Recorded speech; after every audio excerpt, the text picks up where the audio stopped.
Welcome back to RV Kitchen with Evita Cooper, who's right there. And she's smiling and happy in Waco, Texas, where it's warmer than it is here in Elkhart, Indiana. So she's here with us to talk about microwave ovens and convection ovens and kind of what the differences and the similarities are, and kind of take it away, Evita. Why do I want a convection oven? Well, one of the reasons I want to talk about this, Dave, is because the newer models of RVs are coming out with convection microwave combinations. Okay. Most people are unaware of how convection ovens work. Mm-hmm. Most of the older units obviously have regular microwaves, and even those have really changed in the last few years. Right. But we need to know how to do this because these newer models don't even have the regular ovens any longer. Most of us were only using those ovens as storage units anyway. So let's get them out and start using these convection ovens. Gotcha. Now in the unit where there's a convection oven, is the capacity of that in terms of what you can cook going to be the same as a conventional oven, or is that really even a consideration for most RVers? Actually, the convection oven is going to give you a lot of the same features. Mm-hmm. Okay, the roasting, the browning, that's wonderful, and you can do this in the convection oven, whereas in the microwave before, we never had that option. Okay, but in terms of size, I mean, do you have to like think, maybe the 10-pound turkey instead of the 20-pound turkey and that kind of thing? Well, sure, these units are smaller. I wish they were a little bit bigger, but the microwave is usually like a 1.1 Mm-hmm. cubic feet, Right. whereas you can get into those bigger sizes in regular conventional housing. Right. But yeah, you might want to think about a little bit smaller, and obviously it depends on your needs if you're a family versus a couple. But it should be fine. Right, but the advantage, of course, is that it's on the convection side is that it's a faster cooking. Faster cooking and using less power.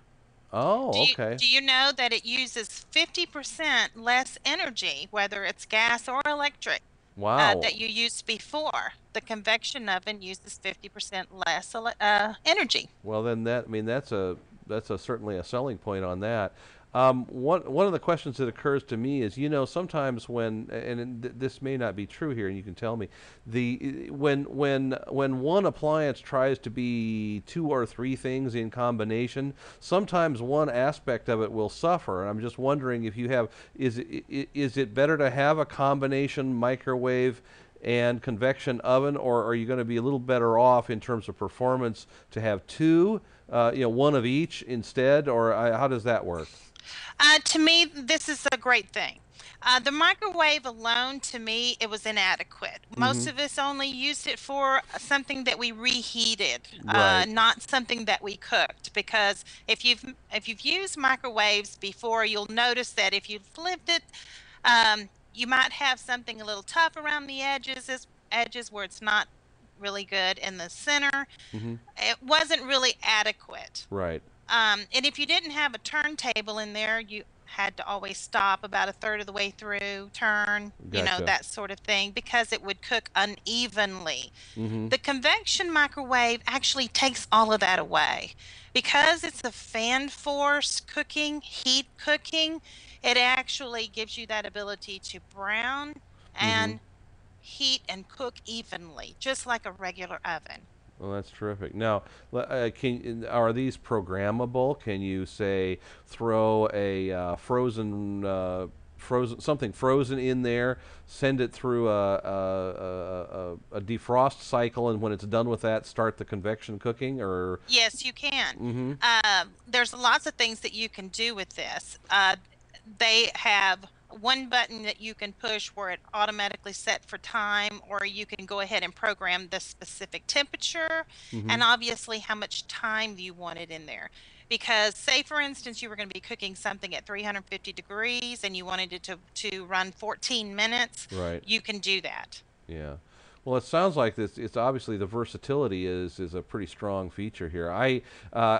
You were talking about cooking in microwaves, and I think yes, I think I do frozen vegetables and water.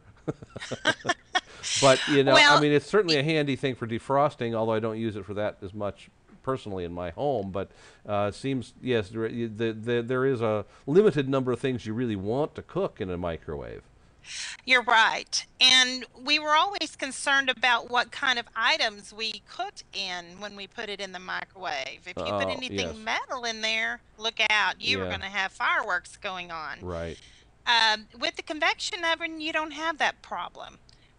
You have your regular silicone baking products that you can use in there, different kinds of metals. It's okay because of the way this new convection oven is made. I Right. believe that it gives us, as the cook, a lot more freedom, Hmm. a lot less worries, and we finally are able to cook and get the same wonderful uh, browning, just like you were in a skillet or a broiler oven. Well, now, if you're not shopping for an RV because you already own one, is this the kind of thing that can then be, is it pretty easy to add something on like this? Or, I assume that there's different configurations, countertop models versus the built-in type, and that sort of thing available for the RV market? You're right. If you wanted to exchange out your regular microwave for a convection microwave, that is doable. Hmm. I don't know exactly how much that would run you. I would imagine they're going to be in the upper, I'm going to say somewhere 750 or up for that. They are pricey.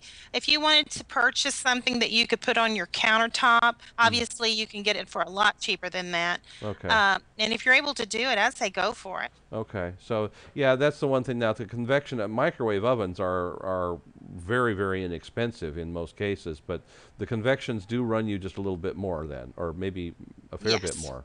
So Yes, because of that blower fan in the back, and because of the that wonderful thing about half the power using, obviously that's going to be a little bit more expensive, and it's a right, newer item. right, yeah. Well, that's terrific. Okay, well, thanks for the information on that. We are going to be back. There's another version there. They all have, yeah. If the built-ins have to have the ventilation coming out the front there, don't they? Yes. Yeah, so and I think that you would have to be, now this is a countertop model that we're looking at here. You do have to you have to be concerned about placing these where the ventilation is going to be okay, don't you? I would think so. That's not something that you're going to want to box in. Right. Yeah. Yeah. If you have it on the a countertop, if you have plenty of countertop Okay. top space, or put it on some kind of rolling stand. That's good. Good.